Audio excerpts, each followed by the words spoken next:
Welcome back to season two of the Courtside podcast, everybody. I'm your host, Keelan Lee.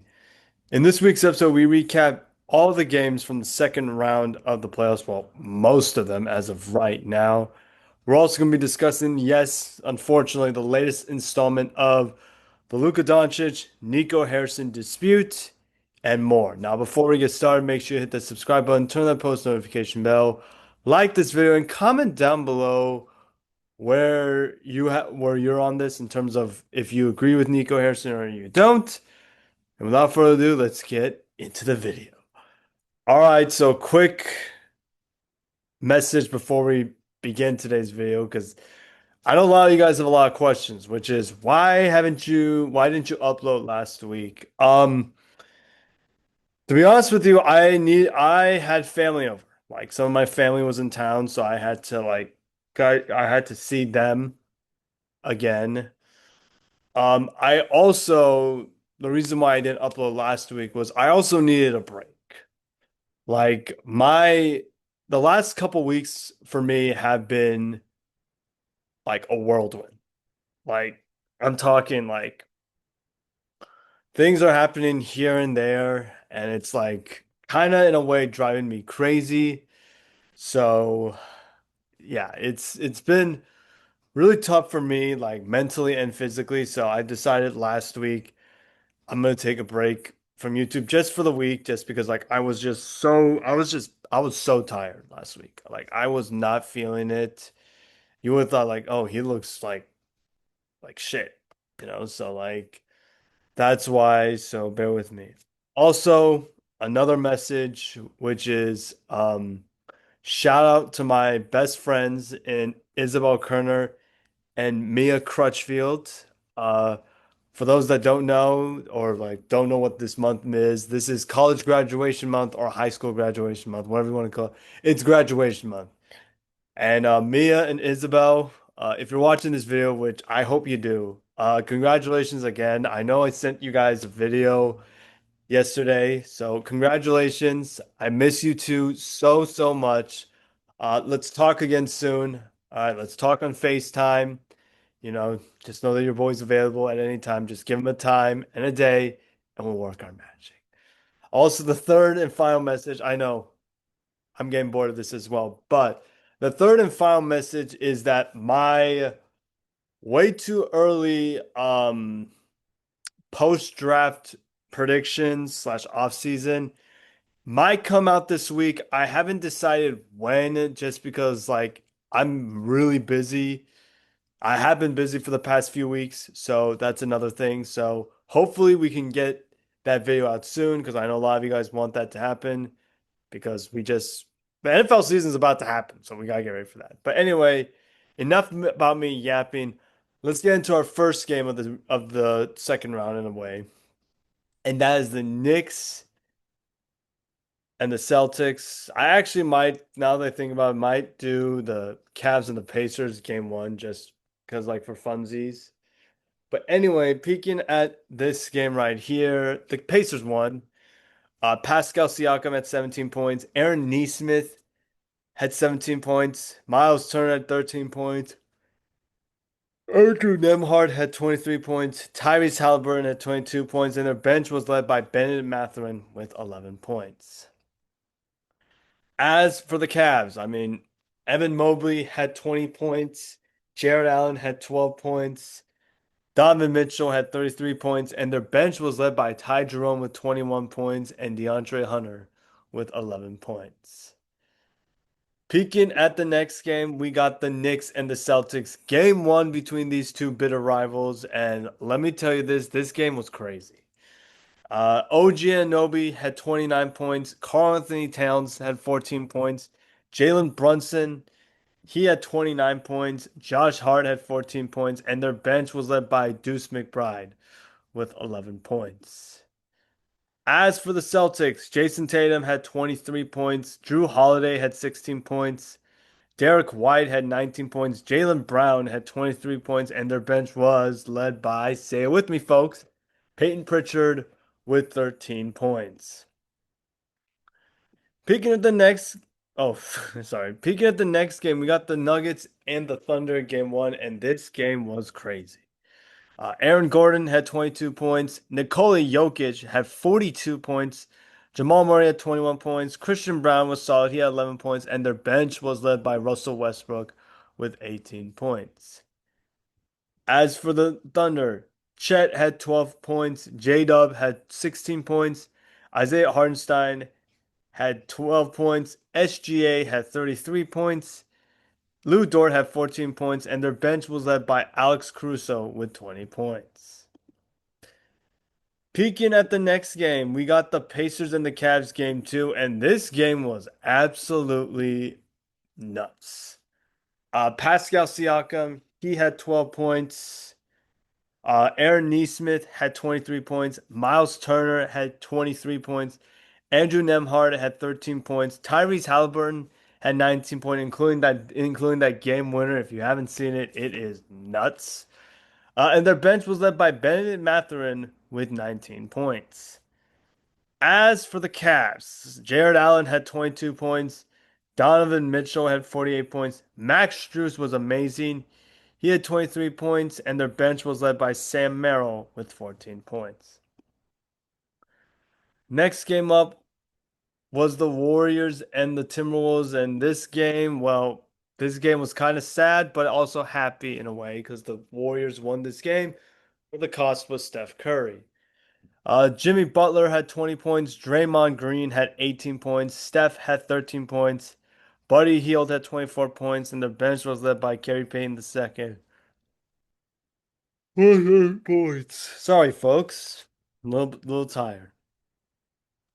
As for the Timberwolves, Julius Randle had 18 points. Jaden McDaniels had 12 points.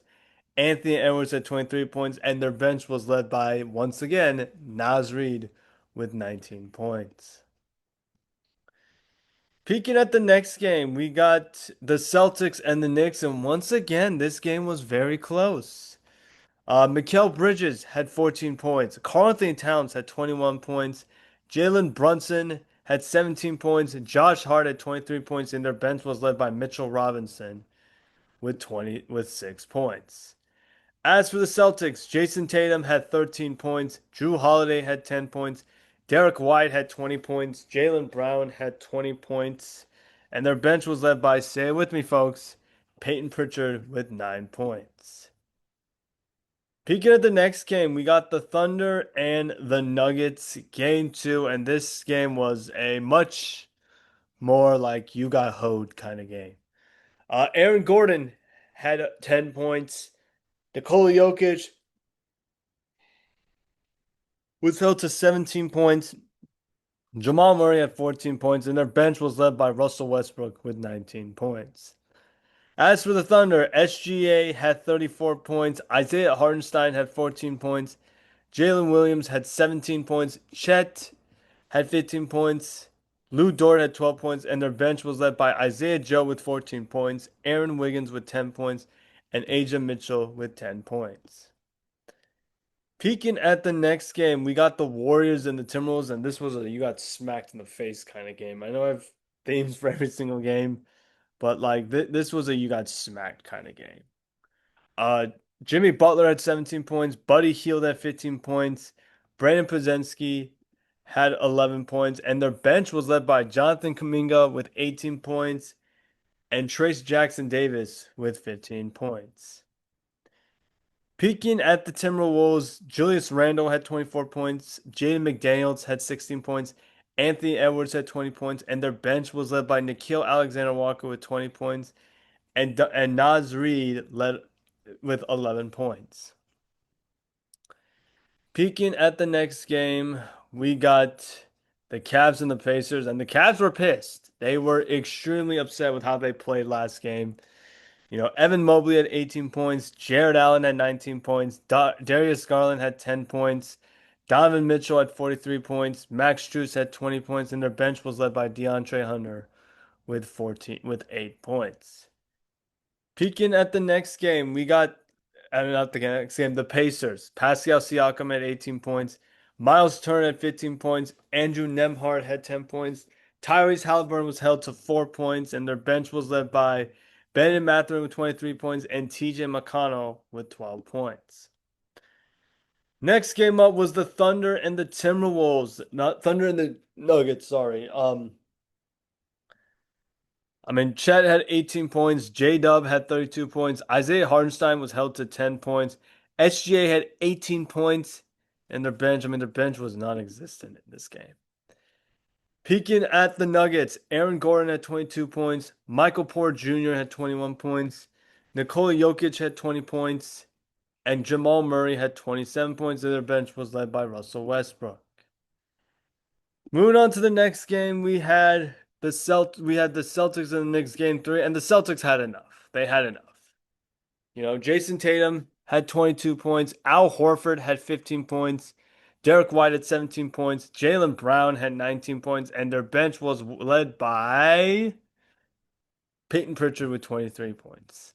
As for the Knicks, Mikal Bridges had 12 points, Cat had 21 points, Jalen Brunson had 27 points, Josh Hart had 10 points, and their bench was just non existent.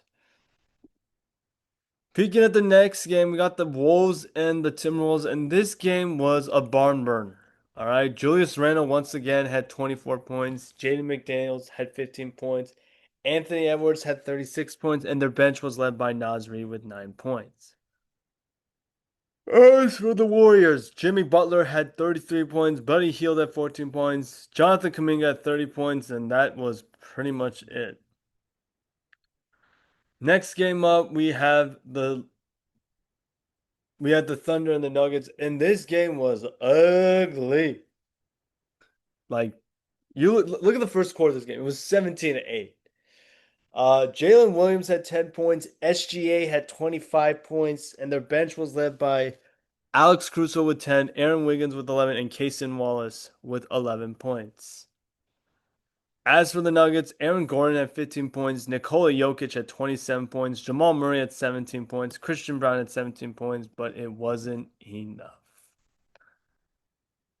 As for the Cavs and the Pacers, this was a you got absolutely freaking hoed in this game because that's what happened. Evan Mobley had 10 points, Darius Garland had 21 points, Donovan Mitchell had 12 points, Max Strus had 11, and their bench was led by Isaac Okoro with 13 points and Jalen Tyson with 11 points.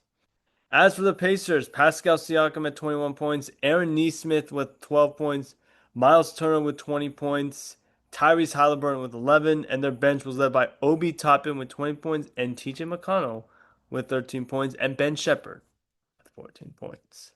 So what are you guys' thoughts of the second round of the NBA playoffs? Are they living up to the hype? Let me know in the comment section below. And moving on to our final segment. I did not want to do this segment, but this guy gave me no choice.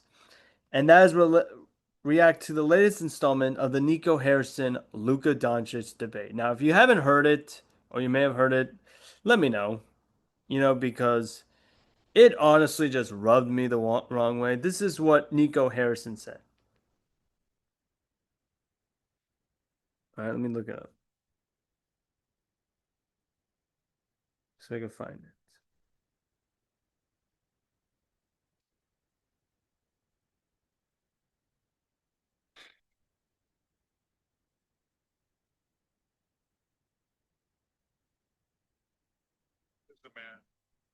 Let me find the video right now, actually. If I could,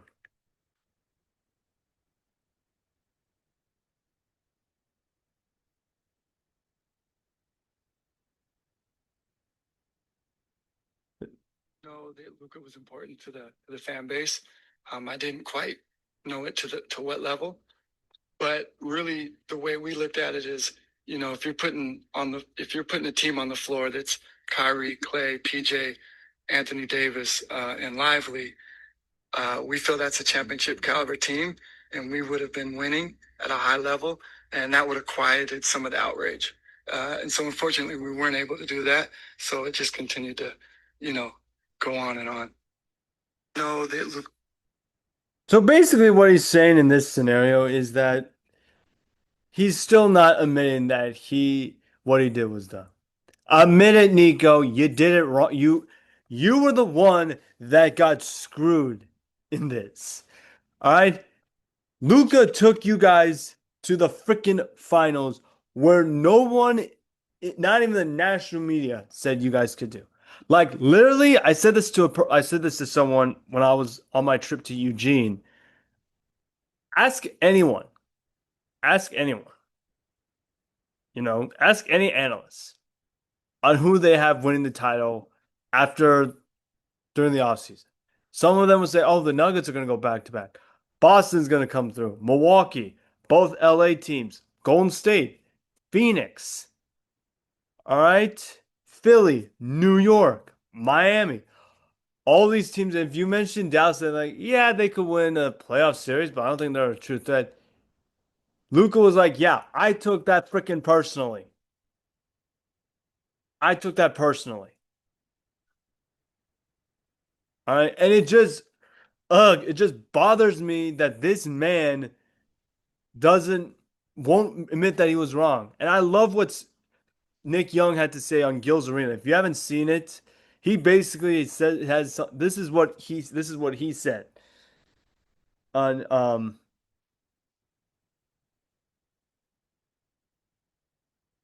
you know this is what Nick Young had to say, because this is what his reaction was. All right, let me pull it up again. This is what Nick Young had to say.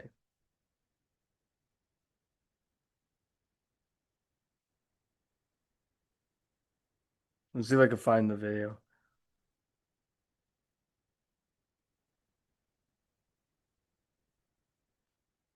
All right. I know it's taking a while for me to look up, you guys. I'm sorry. Um,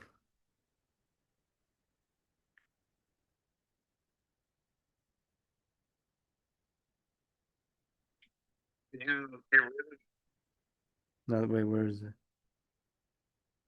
I did know that Luca was important to the fan base. He gonna need to just shut the up. He can't shut the him up had an earpiece in. That's a robot dog. He was right inside the whole stuff. Right there. Sunken place. It's in a sunken place. I didn't know he was that important to the team, and we feel that we the team. He was we know that he was that important to us. I mean, yeah, right. I think he's like, can y'all just fire me already? I did know that Luca. And when you know, and even when you know that he screwed up, even Gilbert Arenas. All right, when you know that Gilbert Arenas is gonna go off you, you should know. So yeah, there's nothing I have to say about this debate. Like if I have to react to one more Nico Harrison quote about freaking Luka Doncic one more freaking time, I'm gonna actually lose it. I'm gonna lose it. All right, because like I'm not even joking at this point. I'm really starting to get fed up with this topic, you know? But yeah, what did you guys think of it? Let me know in the comment section below. Anyway, moving on to our next segment, we are going to be doing. Hold on a second. You know, anyway, our next segment, we're going to be discussing about a little bit about the speculation about Giannis Antetokounmpo's future in Milwaukee. And honestly, as a person who has been anti-Buck the past several years, um, it's sad to see this end. It's really sad. I'm not trying to sound like hateful or anything, but it's a sad ending. It's an end of an era. I think Giannis should ask out. Like he's done everything he can to help this team, and the front office has let him down several times. The Dame trade was a mess. They fired Adrian Griffin. They replaced him with Doc Rivers, and they've just been an absolute mess. The only way to fix this mess is trade Giannis. As far as a team who I think will like who would think they would have Giannis, I think the best spots for him are either any of the Texas team except for the Mavs, because I know the Mavs are toxic, or maybe The Thunder maybe, but we have to see what happens after their series against the Nuggets. But it's a shame. I do think that Giannis will get his jersey retired no matter what. And yeah, I think that's I don't know what to say. I knew this was gonna happen, but none of you guys believe me. Feel bad for him, but he's done so much for this team. It's time to part ways. So what do you guys think of what do you guys think the Bucks should where do you think Giannis should go? And without further ado, let's get into our next segment. So our next segment is we're going to be discussing about the we're going to be giving my official, you know, my game 5 picks for this week. I know I don't have them on me right now, but let me look if I can find it. You know, Celtics Knicks game 4. I'm going to take the Celtics to win that game. I think this is a must win for them as well. Timberwolves Warriors. I'm gonna take the Warriors in this one. I know Steph is not playing, but I think the Warriors are the more desperate team, if you ask me. You know, and then Pacers Cavs. I'm gonna take the Pacers to round the series up. They need more rest, so I'm gonna take the Pacers. And then for the Nuggets and the Thunder, I'm gonna take the Nuggets. So that's about do it for this week's episode of the Courtside Podcast. So what do you guys think of this week's episode? Did you like it? Did you enjoy it? I know it was kind of short just because like I'm still in a way kind of busy as of late. I know that sounds kind of crazy coming from my behalf, but when you look at it, I'm still really busy because like everything's going by so fast. Like we're almost to the summer. So yeah. Well, with that being said, I hope you have a fantastic rest of your Monday. Stay safe, stay warm, enjoy the outdoors because it outdoors, and I'll see you guys next time. I'm out. Peace.